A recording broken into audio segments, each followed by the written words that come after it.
नमस्कार, सुप्रभात, स्वागत सबरंग कार्यक्रम में आप सभी का। मित्रों, आज कुछ ऐसी मानसिकताओं की चर्चा हम करेंगे सबरंग में जो विकसित कर लेने के पश्चात जीवन शांत हो जाता है, सुखी हो जाता है, संतोष से भर जाता है।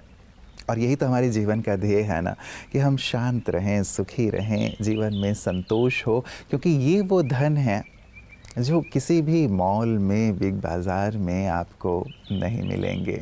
ये बहुत अनमोल हैं और इन्हें प्राप्त करने के लिए जिन मानसिकताओं की ज़रूरत होती है, उसी की आज चर्चा। और पहली मानसिकता उसमें से है मित्रों, धैर्य रखना। बहुत बड़ा गुण है। जो धैर्य रखता है अपने जीवन में, उसे अवश्य ही एक मीठा फल प्राप्त होता है। जो अधैर्य होता है वो अशांत हो जाता है, जीवन के सुख और संतोष को खो देता है। इसीलिए हर चीज़ हमें पता है एक समय पर ही प्राप्त होता है। आप बीज बोते हैं, फसल या उसका फल हमें एक नियत समय पे ही तो प्राप्त होता है ना। हमें तब तक धीरज रखना होता है। हम यदि बार बार उस बीज को निकाल के देखते रहेंगे ज़मीन से कि कुछ हुआ या नहीं हुआ, तो क्या वो कभी फलीभूत होगा। इसीलिए धीरज की मानसिकता जीवन में विकसित करें। हर किसी को जवाब देना जरूरी नहीं होता। कुछ चीजों को नजरअंदाज करना भी एक जीत होती है। हर बात का जवाब देना समझदारी नहीं होती, क्योंकि कुछ सवालों का स्तर ही ऐसा नहीं होता कि उन्हें छुआ जाए। नजरअंदाज करना कमजोरी नहीं, बल्कि वो ताकत है जो भीतर से बेहद मजबूत होती है। जब सामने वाला जवाब की उम्मीद करता है और उसे खामोशी मिलती है, तो वही सबसे बड़ा उत्तर बन जाता है। इसलिए हर बार लड़ना नहीं, कभी कभी चुप रहना भी एक सम्मानजनक विजय होती है।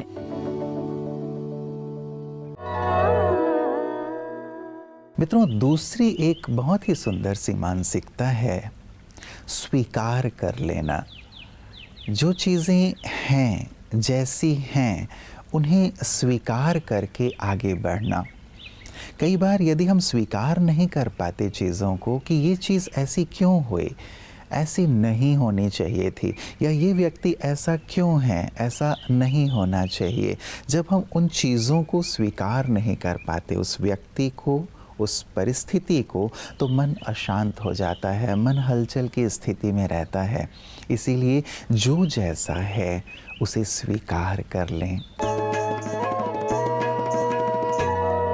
ओम शांति। आज का अल्फाबेट है एस और टॉपिक है स्ट्रेस मैनेजमेंट थ्रू न्यूट्रिशन। तो हम अपने स्ट्रेस को न्यूट्रिशन के द्वारा भी काफी हद तक ठीक कर सकते हैं। मेडिटेशन तो ऑफ कोर्स बहुत जरूरी है करना स्ट्रेस को कम करने के लिए, लेकिन साथ साथ कुछ ऐसे फूड आप खाते हैं जिससे हमारा स्ट्रेस लेवल जो है वो कम होने लगता है और हैप्पी हॉर्मोन्स रिलीज होने लगते हैं हमारे बॉडी में या हमारी ब्रेन में। तो उसके लिए हम क्या करें? सबसे पहले तो जो बार बार मैंने आपको काफी बार बताया है, और वो है एप्पल और हनी का कॉम्बिनेशन। ये बेस्ट कॉम्बिनेशन है हमारी ब्रेन हेल्थ को बूस्ट करने के लिए। हमारा स्ट्रेस जो है कम होगा। आज के दिन में आप देखेंगे बहुत सारे लोग कहते हैं चॉकलेट्स खाने से हमें बहुत खुशी मिलती है, स्ट्रेस कम होता है, लेकिन चॉकलेट्स के बहुत सारे हार्मफुल इफेक्ट्स होते हैं हमारे बॉडी में, यानी कि वजन का बढ़ना, और उसमें चीनी होता है, बहुत सारी चीजें उसमें होती है जो हमारे हेल्थ के लिए अच्छी नहीं है। तो चॉकलेट खाने के बदले, क्योंकि कुछ मीठा चाहिए ना हमारे ब्रेन को बूस्ट करने के लिए, तो उसके लिए सबसे बेस्ट है जब आप एप्पल और हनी को मिला के खाते हैं। दूसरा एक बहुत अच्छा तरीका है जहाँ पे हम अपने ब्रेन को बूस्ट कर सकते हैं, और वो है गुड़ का पानी। गुड़ के पानी में आप हरी इलायची मिलाकर आप जब पीते हैं, तो इससे भी हमारे ब्रेन को एक सूदिंग इफेक्ट मिलता है, यानी कि हमारा ब्रेन जो है वो बूस्ट होने लगता है। तीसरा गोल्डन रूल स्ट्रेस को मैनेज करने का और हमारे ब्रेन के जो एनर्जी को बूस्ट करने का, वो है पीनट्स। तो आप सोच रहे होंगे पीनट्स कहाँ से आ गया, क्योंकि हम लोग बातें करते हैं आमंड्स की, लेकिन पीनट भी बहुत फायदा करता है, क्योंकि आमंड्स हर एक के लिए डिफिकल्ट होता है खरीद के खाना, तो पीनट्स भी उतना ही जबरदस्त इफेक्ट, पॉजिटिव इफेक्ट हमारे ब्रेन पे दिखाता है। तो आप पीनट के लड्डू बना सकते हैं गुड़ मिला के, या पीनट बटर खा सकते हैं। आप एप्पल के साथ में पीनट बटर मिला के खा सकते हैं। तो ये कुछ चीज़ें अगर आप अपने मेडिटेशन के साथ साथ ये थोड़े थोड़े डाइटरी मॉडिफिकेशंस आप अपने लाइफस्टाइल में इंक्लूड करना शुरू करेंगे तो आप देखेंगे आपका ब्रेन बहुत एनर्जाइज्ड रहेगा, आप फ्रेश फील करेंगे और आपका मेंटल हेल्थ जो है बहुत अच्छा रहेगा। Thank you. ओम शांति। तीसरी सुंदर मानसिकता है मित्रों, किसी के साथ अपनी तुलना ना करना। कहीं मैंने एक बहुत सुंदर सी लाइन पढ़ी थी, no one can play your role better than you, you are the best in your role. हर एक व्यक्ति को अपना एक रोल मिला है, मेरा भी अपना एक रोल है। यदि चांद सूरज से तुलना करने लगे, कंपेयर करने लगे कि उसकी जैसी तपिश मेरे अंदर क्यों नहीं है, तो क्या ये सही होगा? संसार में हर एक व्यक्ति अपना एक सुंदर सा रोल प्ले कर रहा है, उसके साथ अपनी तुलना ना करें। उनकी अपनी यात्रा है, मेरी अपनी यात्रा है।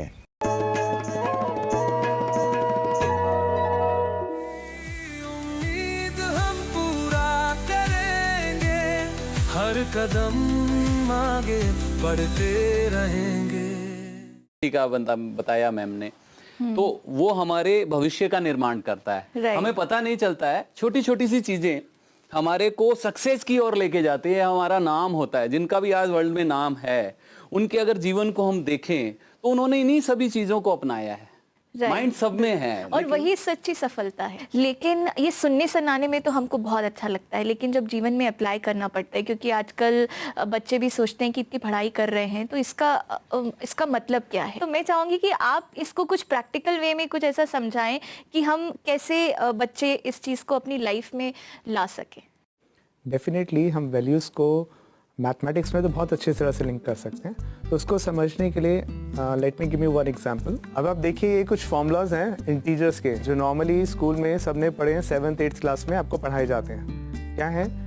Plus into minus is minus, minus into plus is minus, and minus into minus is plus, and plus into plus is plus. तो जब आपको ये स्कूल में पढ़ाए गए होंगे तो क्या आपको सबको एक बार में याद हो गए थे? यस और नो? सबको याद हो गया था, किसी को प्रॉब्लम नहीं हुई थी? जब मुझे स्कूल टाइम में पढ़ाया गया था तो मैं तो बड़ा कंफ्यूज होता था कि why plus into minus is minus, minus into plus is plus. तो उस टाइम तो इसका मुझे आंसर नहीं मिला, क्योंकि उस टाइम जैसे टीचर्स पढ़ाते हैं तो हम उसको रिपीट करके रट के याद करने की कोशिश करते हैं, और आप में से जैसे कुछ बच्चों को याद हो भी गया था और बाकी बच्चों को हो भी जाता है। लेकिन इसका अब आंसर मुझे मॉरल मैथमेटिक्स में तो मिलता है, जो हम समझते हैं। Plus means the thing I should do, plus means जो काम मुझे करना चाहिए, और माइनस मीन्स जो काम मुझे नहीं करना चाहिए। तो जो काम मुझे करना चाहिए और वो मैं नहीं करता हूँ तो रिजल्ट क्या होगा?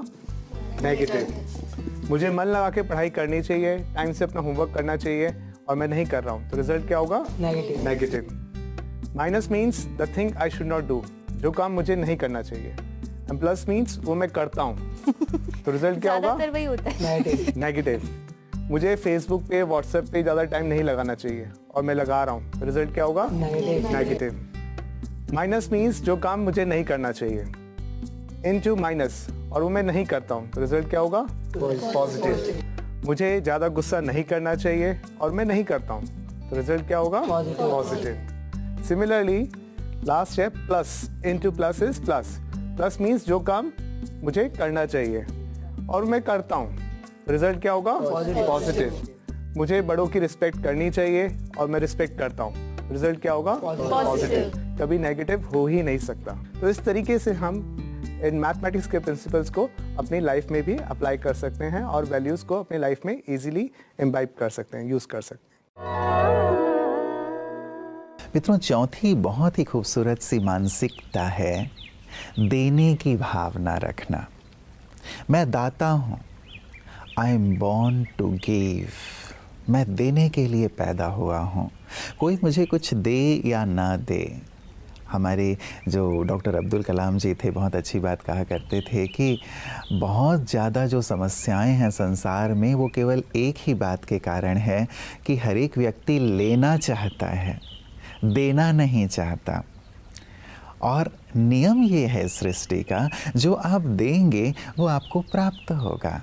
तो क्यों ना हम देना प्रारंभ कर दें, जो हम दूसरों से चाहते हैं वो देना शुरू कर दें। आज हर एक व्यक्ति लेना चाहता है, लेना चाहता है, लेना चाहता है, दे कोई भी नहीं रहा है, इसीलिए सारी समस्याएं हैं। शांति के सागर गीता ज्ञानदाता परमात्मा हम मनुष्यात्माओं को अशांति का कारण भी समझाते हैं और अशांति से मुक्त होने का रास्ता भी दिखाते हैं। यही तो पिता का धर्म है, कर्म है और पिता बनने का मर्म है। भगवान कहते हैं निर्द्वंद्वो नित्य सत्वस्थो निर्योगक्षेमात्मवान। जीवन में दुख का, समस्या का कारण है द्वंद्व अर्थात दुविधाएं। जब द्वंद्व में फंस जाते हैं, दुविधा में फंस जाते हैं तो मन भटक जाता है। कई बार दुविधा के कारण सही भी गलत लगने लगता है।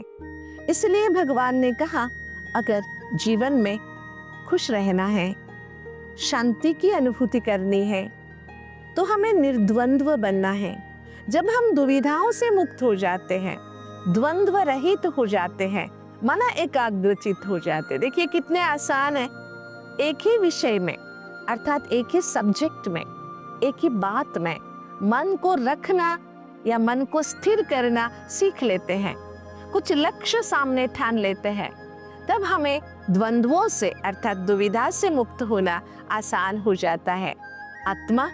आत्मवान बनने के लिए, बलवान बनने के लिए मनुष्य को दुविधा से मुक्त होना बहुत जरूरी है।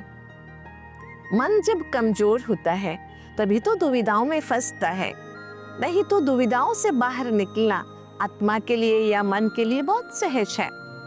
इसलिए भगवान ने एकाग्रता की बातें इस भाषा में कही कि निर्द्वंद्व बन जाओ, सब द्वंद्वों से मुक्त हो जाओ, एक में मन रखो, एक की सुनो, एक की ओर कदम बढ़ाओ, तो जीवन में आत्मा शक्तिशाली या खुद शक्तिशाली बन जाओगे। पांचवी बहुत सुंदर सी मानसिकता मित्रों, ये तो हर एक मानसिकता, हर एक जो अपने अंदर की धारणा एक आदत के रूप में हम बनाने की बात कर रहे हैं, हर एक अपने आप में बहुत सुंदर है, श्रेष्ठ है, लेकिन ये अंतिम मुझे लगता है सर्वोत्तम है, और वो है खुद पर और खुदा पर भरोसा रखना, विश्वास रखना। खुद पर भरोसा है तो हम हर जंग जीत सकते हैं, खुदा पर भरोसा है तो हम कभी हार नहीं सकते हैं। ये ऐसी मानसिकता है मित्रों जो बड़े से बड़े तूफ़ान में भी आपको अचल रखेगी, अडोल रखेगी, और उस तूफ़ान से बाहर निकलने में, विजयी होकर बाहर निकलने में मदद करेगी। इसीलिए इससे अपने साथ हमेशा बिल्कुल गांठ बांध के रखें कि कोई साथ हो या ना हो, लेकिन मैं और मेरा खुदा हमेशा साथ हैं, और जब वो मेरे साथ है तो मुझे किसी से डरने की ज़रूरत नहीं है, किसी भी बात से घबराने की ज़रूरत नहीं है। हर स्थान पर मेरी सफलता निश्चित है ही है। तो मित्रों, इन पांचों ही सुंदर मानसिकताओं पर ज़रूर गहराई से विचार कीजिएगा, इन्हें अपने जीवन का अंग बना लीजिएगा, तो पूरा जीवन शांति से, सुख से और संतोष से भर जाएगा। और यही हमारी आप सभी के लिए मंगल कामना है। नमस्कार। ओम शांति। जीवन के